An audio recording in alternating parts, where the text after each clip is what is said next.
বৃষ্টিতে কলকাতা যেন মহানগর থেকে একেবারে জলের নগরে পরিণত হয়েছে। চেহারা দেখে রাস্তা কিনাটা সত্যি বোঝা একেবারে দায়। আর এই এক রাতের বৃষ্টি কাটল 11 জনের প্রাণ। এত মৃত্যুর দায় কার? এখানেও সেই একইভাবে রাজনীতি খুঁজে চলেছেন মুখ্যমন্ত্রী মমতা বন্দ্যোপাধ্যায়।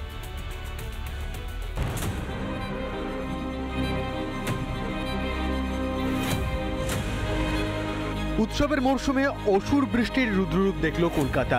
এইভাবে প্রবল বর্ষণে ভাসছে শহর থেকে শহরতলি। কলকাতার একাধিক রাস্তায় চলছে নৌকা, এমনকি যাতায়াতের জন্য আবার কেউ কেউ ব্যবহার করছেন কাঠের পাটাতনও। মঙ্গলে ঘোর অমঙ্গল। দমদম বিমানবন্দরের কাছের রাস্তা যেন সমুদ্র।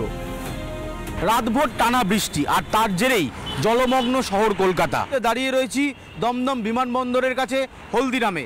এখানেও ব্যাপক জল রয়েছে। গাড়ি আমরা আসছে দেখতে পাচ্ছি, সেই গাড়ির বনেটের সামনের অংশে সম্পূর্ণটাই জল। সল্টলেকের ব্লকে ব্লকে জল যন্ত্রণার ছবি। এআই ব্লকে চরমে দুর্ভোগ। জল বের করতে নাকানি চোবানি খাচ্ছেন পুরকর্মীরা। নিচের তলায় কিন্তু জল জমে রয়েছে এবং সেই তার মধ্যে গাড়িগুলো ভাসছে। কাজে বেরিয়েছেন তারাও কিন্তু অনেকটা সমস্যায় পড়তে হচ্ছে। শুধু রাস্তাঘাট বা বাড়িতে জল ঢুকেছে এমনটা নয়, বেহারার পর্ণশ্রী থানায় হাঁটু সমান জল। জায়গায় মূলত হাঁটু ছাড়িয়ে যাচ্ছে। এখানে যে সমস্ত অফিসাররা যারা ডিউটি করছে তারা কিন্তু সকাল থেকে বলা চলে এই জলে বসে রয়ে সম্পূর্ণ তারা আতঙ্কের মধ্যে আছে। যে কোনো সময় তারা শরীর অসুস্থ হয়ে পড়ে। দেবীপক্ষে দুর্যোগের কালো মেঘের মধ্যেই অঘটন। বানভাসী শহরে মৃত্যু ফাঁদ। বেগ ঘুরে চলে গেল 11 জনের প্রাণ।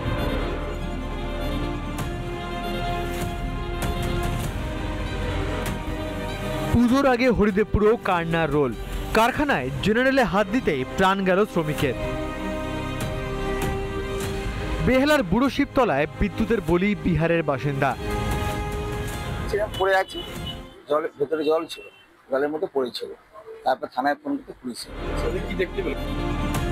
দক্ষিণ 24 পরগনার বিষ্ণুপুরে সামান্য জল আনতে গিয়ে প্রাণ হারালো 22 বছরের আনিশ ঘড়ুই নামে এক যুবক।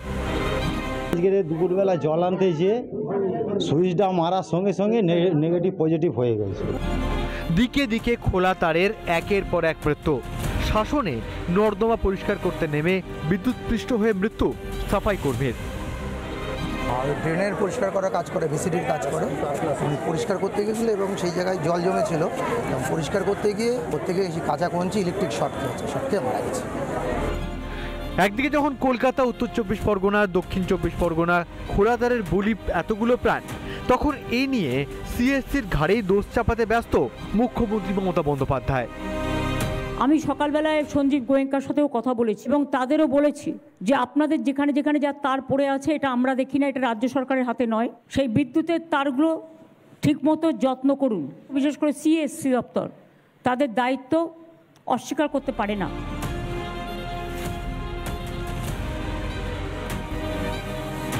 600 কোটি টাকা ইলেকটোরাল বন্ডে দেওয়া সঞ্জীব গোয়েঙ্কারা দায়ী, তা অস্বীকার করার পায়নি। হলদিয়া এনার্জির নাম করে যাদের 600 কোটি টাকা শুধু বন্ডেই পাওয়া গেছে। এর বাইরেও মুখ্যমন্ত্রী বিদেশ সফর থেকে শুরু করে সব জায়গায় এরা থাকে। এরা মুখ্যমন্ত্রীর ভীষণ ক্লোজেস্ট।